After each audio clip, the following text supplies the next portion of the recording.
اور وہ حل یہ ہے کہ یہ پی ڈی ایم والے سارے اکٹھے ہو جائیں اور مرد قلندر قیدی نمبر 804 سے جا کے معافی مانگے، اس سے کہیں کہ سائیں سانو معاف کر دے، اچھی تیرے پیری پہنے ہیں، آ جاؤ وزیر اعظم دی کرسی سنبھالو۔ اگر پاکستان کی اکانومی اس کے بعد مستحکم نہ ہوئی تو اس عبداللطیف کو ڈی چوک پہ پھانسی دی جائے،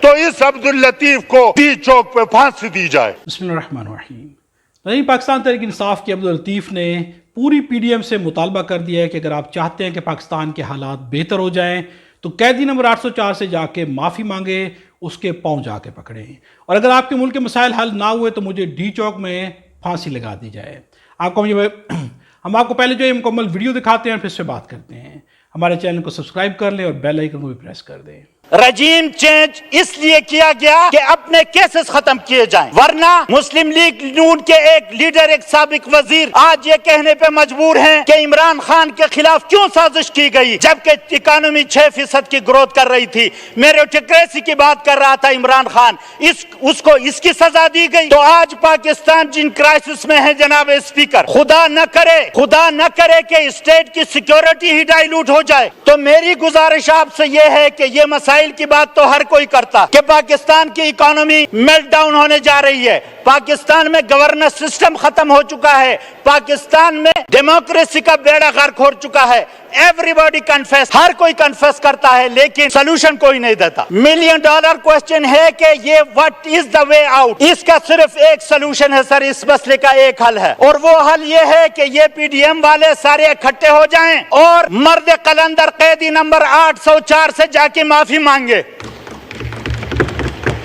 اور مجھے پتا ہے، میں خان کو جتنا جانتا ہوں، وہ مرد قلندر، مرد درویش معاف کرے گا، کیونکہ وہ رسول اللہ صلی اللہ علیہ وسلم کا سچا سپاہی ہے جس نے فتح مکہ کے بعد اپنے دشمنوں کو معاف کیا تھا۔ میں آپ کو یقین دلاتا ہوں، یہ جا کے اس سے معافی مانگے، اس سے کہیں کہ سائیں سانو معاف کر دے، اچھی تیرے پیری پہنے ہیں، آ جاؤ وزیر اعظم دی کرسی سنبھالو۔ اگر پاکستان کی اکانومی اس کے بعد مستحکم نہ ہوئی تو اس عبداللطیف کو ڈی چوک پہ پھانسی دی جائے۔ یہ تو نہیں ہوتا سر، یہ تو نہیں ہوتا جناب اسپیکر کہ ایک وزیر اعظم کو آپ within no time 200 کیسز اس کے خلاف کریں، بوگس کیسز اس کے خلاف رجسٹرڈ کریں، اور دوسرے بندے کو باہر سے لایا جائے اور ایئرپورٹ پر اس کے لیے بائیو میٹرک جوڈیشری جا کے ایئرپورٹ پہ جا کے اس کا استقبال کرے، وہاں پہ جا کے اس کا استقبال کرتے ہوئے اس کو تمام کیسز معاف کیے جائیں۔ ان حالات میں جو لوگ یہ سمجھتے ہیں کہ اس ملک میں فارن ڈائریکٹ انویسٹمنٹ آئے گی، وہ احمقوں کی جنت میں رہتے ہیں جناب اسپیکر۔ پہلے اس نظام کی کریڈیبلٹی کو اسٹیبلش کرنا ہوگا، اور نظام کی کریڈیبلٹی لیڈرشپ کی کریڈیبلٹی سے لنکڈ ہوتی ہے۔ جب ڈسکریڈٹ لوگ لیڈرشپ لیبل پہ آئیں گے، ان کی کریڈیبلٹی انٹرنیشنلی اگر زیرو ہو تو وہ قوم کی کیا رہنمائی کریں گے، اور باہر کی دنیا ان پہ اعتبار کیسے کرے؟ تو آج اگر یہ ایوان یہ فیصلہ کرے کہ جو بھی بوکس کیسز عمران خان کے خلاف بنائے گئے ہیں ان کو ختم کیا جائے، عمران خان کو اگر باعزت بری کیا جائے، اور اس بات پہ اسے راضی کیا جائے کہ ساڑھے ستے نہیں ہوندہ جناب، سائیں تسی آؤ تے اس ملک دا باغ دوڑ سنبھالو، اسی انہوں راضی کرچے اس دے پیری پیسی ہیں، اسی ساڑھا لیڈر مان جائے گا۔ اس کے بغیر اس مسئلے کو کوئی، میرے محترم اسپیکر صاحب، کوئی حل نہیں ہے۔ آج پاکستان کے حالات پہ سب کہتے ہیں کہ ہمیں رونا آتا ہے، رونے دھونے سے کچھ نہیں ہوتا، رونے دھونے سے کچھ نہیں ہوتا، پریکٹیکل سٹیپس اٹھانے پڑیں گے۔ یہاں پہ ڈیموکریسی کے نام پر ڈیموکریسی کا گلا گھوٹا جا رہا ہے۔ ہماری 180 سیٹیں چھین کر آپ ہمارے ساتھ کس ڈیموکریسی کی بات کرتے ہیں؟ مجھے آپ یہ بتائیں۔ قوم ووٹ دے تحریک انصاف کو اور اقتدار کسی اور کے حوالے کیا جائے، انٹرنیشنلی ہمارا کیا امیج جا رہا ہے؟ آج کل وہ دنیا نہیں ہے کہ پاکستان میں جو کچھ بھی ہو رہا ہو دنیا کو پتہ نہ ہو، ہم سے پہلے دنیا کو پتہ چل جاتا ہے کہ پاکستان میں کیا ہو رہا ہے۔ تو جناب اسپیکر، ہم صرف رونے دھونے سے ان مسائل کا حل نہیں نکال سکتے. بات کرتے ہیں جی ڈیبیٹ ہونی چاہیے. کس کے ساتھ ہم ڈیبیٹ کریں؟ ہم کس کے ساتھ ڈیبیٹ کریں؟ کس کے ساتھ ڈائیلاگ کریں؟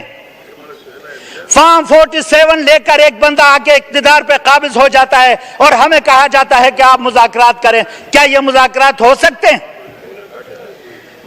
ان کے قائدین کو تو کلین چٹ دی جائے, ان کے دروازے پہ عدلیہ کو لایا جائے, ایئرپورٹ تک عدلیہ کو لے جایا جائے, اور میرے قائد کو ہائی کورٹ سے اغوا کر کے, ہائی کورٹ میں بھی میرا قائد محفوظ نہیں تھا. مجھے یہ بتائیں کہ اس ملک میں انصاف کا نظام ہے تو کدھر ہے؟ تو ڈیموکریسی میں سب سے بنیادی چیز فری اینڈ فیئر الیکشن. ہمیں شرم آنی چاہیے.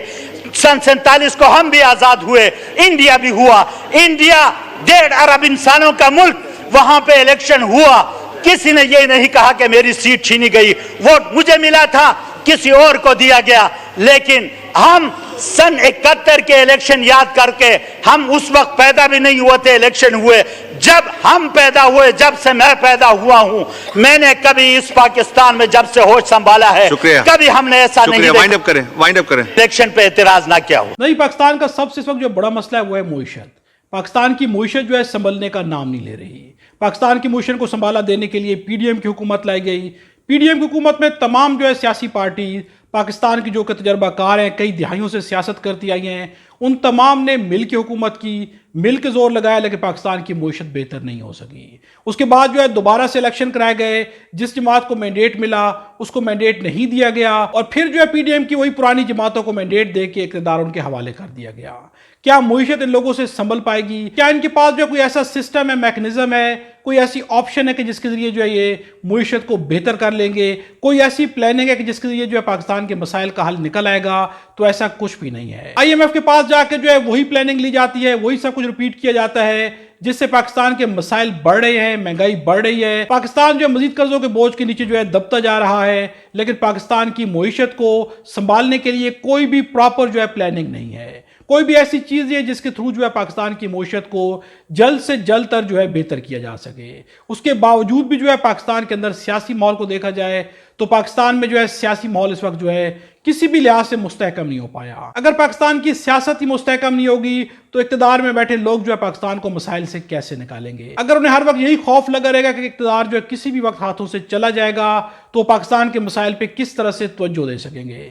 پاکستان کے مسائل چھوٹے مسائل نہیں ہیں. پاکستان کو مسائل میں دھکیلنے والے بھی یہی اقتدار میں بیٹھے ہوئے لوگ ہیں, اور پاکستان کو مسائل سے نکالنے کے لیے انہی لوگوں کے پاس جو ہے کوئی بھی پلاننگ نہیں ہے. یہ لوگ جب بھی اقتدار کی کرسی سنبھالتے ہیں تو پاکستان کو مسائل سے نکالنے کی بجائے اپنی ذات کو مسائل سے نکالتے ہیں. اپنے اوپر بنائے گئے کیسز جو ہوتے ہیں ان کیسز کو جو ہے ختم کرتے ہیں, اپنی کی گئی کرپشن کو جو ہے چھپانے کی کوشش کی جاتی ہے, اور پاکستان کو جو ہے مزید مسائل کے اندر جو ہے دھکیل دیا جاتا ہے. مفادات کی سیاست سے پاکستان نہ تو آگے بڑھا ہے اور نہ ہی کبھی آگے بڑھ پائے گا. پاکستان کو ایک ایسے لیڈر کی ضرورت ہے جو کہ بالکل آنیسٹ ہو, جس کے دامن پہ کرپشن کا کوئی بھی داغ نہ ہو, بلکہ جس کے دامن کے اوپر جو ہے کسی بھی قسم کی جو ہے بے ایمانی کا کوئی بھی داغ نہ ہو, اور وہ اتنا مضبوط لیڈر ہو کہ جس کو عوام بھی چاہتی ہو, جس کے پاس جو عوام کے مسائل کے حل کے لیے کوئی نہ کوئی پلاننگ بھی ہو, اور وہ جو اقتدار کی کرسی پہ آ کے بیٹھے اور پوری دیانتداری سے جو ہے دن رات کی محنت کر کے پاکستان کو مسائل سے نکال سکے.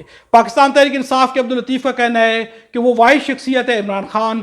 پی ڈی ایم کی حکومت کو چاہیے کہ تمام کے تمام لوگ جا کے عمران خان کے پاؤں پکڑے اور معافی مانگے, اور انہیں دوبارہ واپس لا کے وزیر اعظم کی کرسی کے اوپر بٹھا دیا جائے تو پاکستان کی معیشت جو ہے سنبھل جائے گی. اور اگر ایسا نہ ہوا تو مجھے ڈی چوک پہ لے جا کے پھانسی لگا دی جائے. یہ بہت بڑا دعویٰ ہے. اگر دیکھا جائے تو عمران خان کا دور اقتدار جو ہے بہت ہی کم تھا, لیکن اگر گروتھ دیکھی جائے تو ترقی کی گروتھ جو ہے 6% تک گئی ہے, جس کا اعتراف جو ہے بڑے بڑے لوگوں نے کیا ہے. کیا پاکستان کو مسائل سے نکالنے کے لیے صرف سیاسی تجربہ چاہیے, یا پاکستان کو مسائل سے نکالنے کے لیے ایمانداری بھی چاہیے اور کرپشن سے پاک انسان بھی چاہیے؟ پاکستان کو مسائل سے نکالنے کے لیے صرف تجربہ نہیں چلے گا. جب تک یہ کرپٹ لوگ جو اقتدار کی کرسی پہ بیٹھے ہوئے ہیں تو پاکستان کبھی بھی مسائل سے نہیں نکل سکتا. اپنی رائے کا اظہار جو ہے کمنٹس میں ضرور کیجیے گا. خدا ہم سب کو اور ہمارے وطن پاکستان کو اپنی زبان میں رکھے.